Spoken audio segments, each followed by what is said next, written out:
आज के हमारे एपिसोड की स्टार्टिंग में हमें उसी जंगल का सीन दिखाया जाता है जहाँ पे सनवू आया हुआ होता है। उस पूरे जंगल के अंदर काफी ज्यादा डेंस पॉइजनस फॉग फैला हुआ होता है, जिसे देख के सनवू कहता है जब मैं यहाँ पिछली बार आया था उस समय के मुकाबले ये फॉग और भी ज्यादा खतरनाक हो गया, इसके अंदर पॉइजन की मात्रा और भी ज्यादा बढ़ चुकी है। अगर मेरी जगह कोई नॉर्मल इंसान होता या नॉर्मल मार्शल आर्टिस्ट होता तो अभी तक वो मारा गया होता इस फॉग की वजह से। कोई भी नॉर्मल मार्शल आर्टिस्ट या नॉर्मल इंसान ये देख के नहीं बता सकता है कि ये फॉग पॉइजनस है और कितना ज्यादा खतरनाक है। मैं इन सारी चीजों का पता इसलिए लगा पा रहा हूँ क्योंकि मैंने अपनी पावर को और अपने लेवल को काफी ज्यादा हाई कर दिया है। मैं अभी एक ट्रांसेंडेंट लेवल का मार्शल आर्टिस्ट हूँ, जिसकी वजह से मैं इन सारी चीजों को डिटेक्ट कर पा रहा हूँ। अगर अभी मैं एक ट्रांसेंडेंट लेवल का मार्शल आर्टिस्ट नहीं होता तो मेरे लिए भी इन सारी चीजों को डिटेक्ट करना काफी ज्यादा मुश्किल होता। और साथ ही साथ यहाँ पे जो ब्लड मिस्ट फॉर्मेशन को लगाया गया है उसे इस तरह लगाया गया है ताकि यहाँ पे जितना ज्यादा पावरफुल मार्शल आर्टिस्ट आए उसके लिए ये ब्लड मिस्ट फॉर्मेशन उतना ही ज्यादा खतरनाक हो, उसके ऊपर ब्लड मिस्ट फॉर्मेशन का उतना ही ज्यादा असर हो। लेकिन इसका मेरे ऊपर कोई भी असर नहीं होने वाला है क्योंकि मैं ब्लड मिस्ट फॉर्मेशन की पावर को ऑब्जॉर्व कर लूंगा। यहाँ पे जितनी भी डेथ की है उन सभी डेथ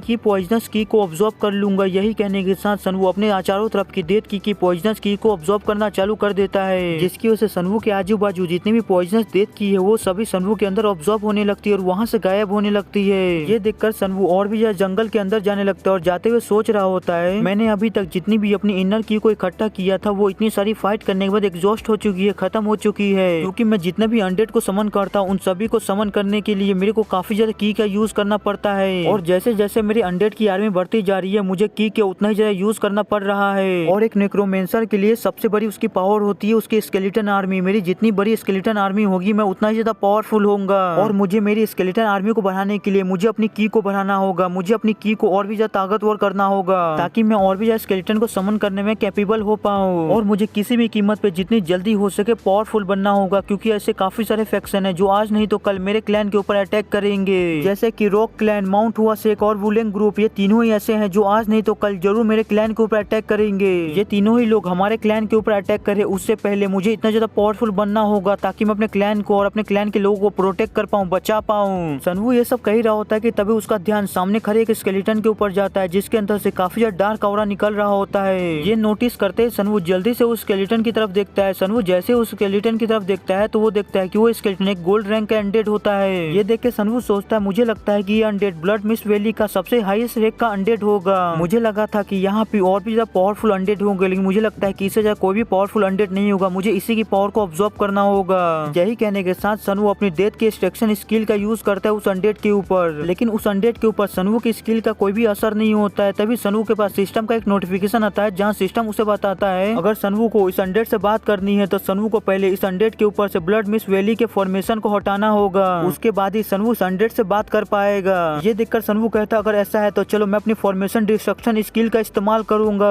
आप सभी लोगों को इस स्किल के बारे में याद ना हो तो मैं बता दूं, सनवू को ये स्किल दुनिया के सबसे बड़े फॉर्मेशन मास्टर ने दी होती है जिसकी मदद से सनवू दुनिया के किसी भी फॉर्मेशन को तोड़ सकता है। सनवू अपनी इस स्किल को जैसे एक्टिवेट करता है सनवू के पास नोटिफिकेशन आना चालू हो जाती है कि सनवू ने एक अनजान से फॉर्मेशन को ढूंढा है और उसने उस फॉर्मेशन को तोड़ना चालू कर दिया है। ये देखते ही सनवू अपनी आंखें खोल लेता है। सनवू जैसे अपनी आंखें खोलता है तो अपने चारों तरफ देखता है, उसके चारों तरफ जितने भी पॉइजनस की होती है वो सभी वहाँ से गायब होना चालू हो जाती है, जिसे देख के सनवू सोचता है आखिरकार मेरे चारों तरफ की पॉइजनस की कहाँ से अचानक गायब होने लगी है। तभी उसके पास फिर से नोटिफिकेशन आता है जहाँ उसे बताया जाता है फॉर्मेशन के वीक पॉइंट को पहचानना चालू हो चुका है। आगे सिस्टम उसे बताता है इस फॉर्मेशन को बने काफी लंबा समय हो चुका है जिसकी वजह से ये फॉर्मेशन काफी ज्यादा वीक हो चुका है, जिसकी वजह से इस फॉर्मेशन को बड़े ही आराम से तोड़ा जा रहा है और बस कुछ ही पलों में ये फॉर्मेशन टूट जाता है, जिसकी वजह से सनवू के पास नोटिफिकेशन आता है कि इस फॉर्मेशन को तोड़ दिया गया है और इस अननोन फॉर्मेशन की जो पहचान थी उसे भी सक्सेसफुली पता लगा लिया गया है। ये जो फॉर्मेशन है वो blood mist heavenly net formation है। ये देखकर सनवू कहता है क्या ब्लड मिस्ट वैली के अंदर भी कोई फॉर्मेशन को लगाया गया था, मुझे तो इसके बारे में कुछ भी पता ही नहीं था। The blood mist heavenly net formation, इस फॉर्मेशन के बारे में मैंने कभी भी नहीं सुना आज से पहले। जब मैं दूसरी दुनिया में था तब भी मैंने the blood mist heavenly net formation के बारे में कुछ भी नहीं सुना था। द ऑर्डर से क्योटिक से डिमोनिक से यहाँ तक कि ब्लड से इन सभी के अंदर मैंने कभी भी इस फॉर्मेशन के बारे में कुछ भी जिक्र नहीं सुना।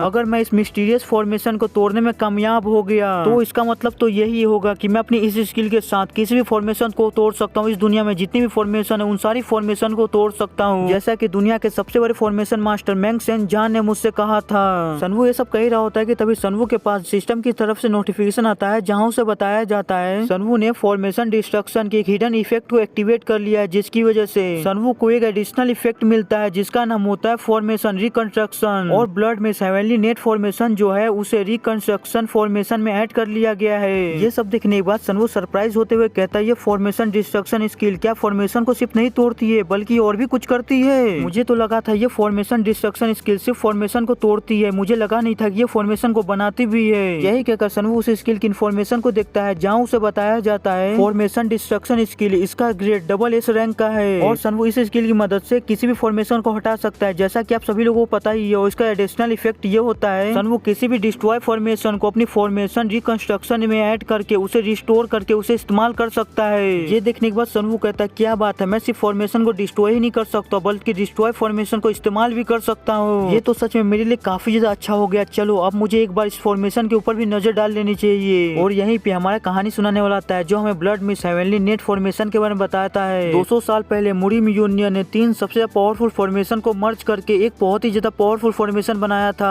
और वो जो 3 सबसे पावरफुल फॉर्मेशन को इस्तेमाल किया गया था सबसे पावरफुल फॉर्मेशन बनाने के लिए, उसमें से पहला फॉर्मेशन था 108 अरहट फॉर्मेशन जो था शाओलिन टेम्पल से, दूसरा ब्लैक हेवनली टीआईजी फॉर्मेशन वुडेंग सेक्ट से और तीसरा और आखिरी blue sky boundless formation Nangong clan से। इन तीनों फॉर्मेशन को जब मिलाया गया तो उससे एक बहुत ही ज्यादा पावरफुल फॉर्मेशन बना जिसका नाम डिमोनिक हेवनली नेट फॉर्मेशन था। लेकिन तभी एक प्रॉब्लम हो गई, डिमोनिक सेक्ट का भी सबसे ज्यादा पावरफुल फॉर्मेशन इस फॉर्मेशन के साथ मर्ज हो गया जो कि था 9th हेवनली बाउंडलेस फॉर्मेशन। ये फॉर्मेशन जैसे इस पावरफुल फॉर्मेशन के साथ मर्ज हुआ वो फॉर्मेशन पूरी तरह से चेंज हो गया और एक नया फॉर्मेशन बन गया जिसके बारे में किसी को भी नहीं पता था। उस फॉर्मेशन के अंदर मुरीम यूनियन के और डिमोनिक सेक्ट के दोनों के एसेंस थे जिसकी वजह से वो फॉर्मेशन को समझना काफी ज्यादा मुश्किल हो गया था और उस फॉर्मेशन को तब तक नहीं हटाया जा सकता था जब तक दोनों ही पार्टी को एक दूसरे फॉर्मेशन के बारे में अच्छे से न पता हो। लेकिन दोनों ही फैक्शन एक दूसरे से अपोजिट है जिसकी वजह से ये फॉर्मेशन और भी ज्यादा खराब होता गया और ये फॉर्मेशन जब एक बार एक्टिवेट हो जाता था तो इसके अंदर से काफी ज्यादा डेंस फॉग निकलता था जिसकी वजह से चारों तरफ देखना और आगे बढ़ना काफी ज्यादा मुश्किल हो जाता था।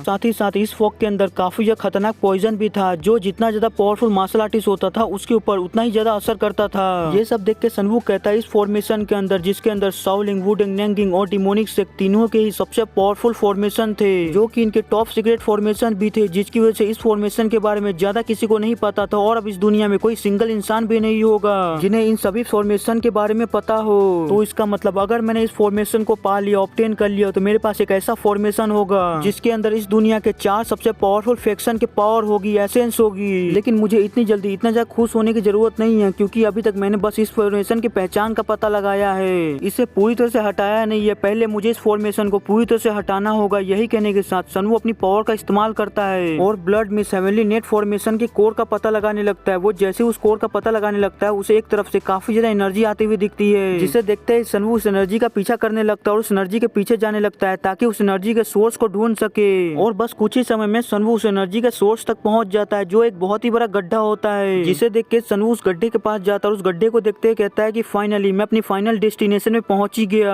सारे पावरफुल अनडेड्स की जगह तभी हमें दिखाया जाता है उस गड्ढे के अंदर से काफी ज्यादा ईविल ऑरा निकल रहा होता है जिसे देख के सनवू कहता है एक बी रैंक का नेक्रोमेंसर एक जेनिथ लेवल के वॉरियर स्केलेटन को समन कर सकता है, उसे काबू कर सकता है और एक ए रैंक का नेक्रोमेंसर एक ट्रांसेंडेंट लेवल के स्केलेटन को समन कर सकता है, उसे काबू कर सकता है और मैं अभी एक एस रैंक का नेक्रोमेंसर हूँ। इसका मतलब कम से कम एक एसेंडेंट लेवल के वॉरियर को स्केलेटन को समन तो कर ही सकता हूँ। इस बड़े से गड्ढे के अंदर मुझे 4 असेंडेंट लेवल के स्केलेटन की एनर्जी महसूस हो रही है। आखिरकार इन चारों असेंडेंट लेवल के स्केलेटन में से मुझे सबसे पहले किससे शुरुआत करनी चाहिए, तभी सनवू एक स्केलेटन को चूज कर लेता है जिसके ऊपर सनवू अपनी डेथ की एक्सट्रैक्शन स्किल का इस्तेमाल करता है और उसे अपने कंट्रोल में लाने की कोशिश करता है और सनवू जैसे ही ऐसा करता है सनवू के पास सिस्टम की तरफ से वार्निंग आने लगती है जहाँ सिस्टम उसे बताता है तुमने अनडेड के आराम करने में दखल अंदाजी की है जिसकी वजह से अनडेड तुम पे काफी ज्यादा गुस्सा है। अचानक से इस वार्निंग को देख के सनवू चौंक जाता है। वो कहता है आखिर ये क्या चीज है। तभी सनवू के पास सिस्टम की तरफ से दूसरी वार्निंग आती है जहाँ सिस्टम उसे बताता है कि अनडेड ने तुम्हें अपना दुश्मन मान लिया है जिसकी वजह से वो अपना काफी ज्यादा खतरनाक गुस्सा तुम्हारी तरफ रिलीज कर रहा है। लेकिन तभी वो अनडेड सनवू की पावर को ऑब्जॉर्व करने लगता है और अपने आप को पावरफुल बनाने लगता है जिसे देखते ही सिस्टम सनवू को वार्निंग देने लगता है अनडेड तुम्हारी पावर को ऑब्जॉर्व कर रहा है। अनडेड ने तुम्हारी पावर को ऑब्जॉर्व करके खुद को रिवाइव कर लिया हुए स्केलेटन कमांडर के रूप में। तभी हमें उस स्केलेटन कमांडर का एक झलक दिखाया जाता है जो काफी ज्यादा खतरनाक होता है। उसके अंदर से काफी ज्यादा पावरफुल एनर्जी निकल रही होती है। आगे वो स्केलेटन कमांडर अपनी पावर का इस्तेमाल करके उस बड़े से गड्ढे से बाहर निकलने लगता है और पूरी तरह से बाहर निकल जाता है उसके बाहर निकलते ही हमें उसका फुल लुक दिखाया जाता है जो सच में काफी ज्यादा खतरनाक लग रहा होता है। और यहीं पे आज का हमारा ये एपिसोड खत्म होता है। है। अब हम अगले एपिसोड में देखेंगे कि आखिर स्केलेटन कमांडर सनवू से फाइट करता भी है या नहीं। मुझे पता है मैंने पिछले 2 दिनों से कोई भी वीडियो अपलोड नहीं किया है, इसकी वजह से मैं आज आप सभी लोगों के लिए 2 वीडियो अपलोड करूंगा, इसलिए आप सभी लोग तैयार रहना। और वीडियो पसंद आएगा तो लाइक कर दीजिएगा, नहीं और फिर लाइक कर दीजिएगा, चैनल को सब्सक्राइब कर दीजिएगा। मिलते अगले एपिसोड में, बाय।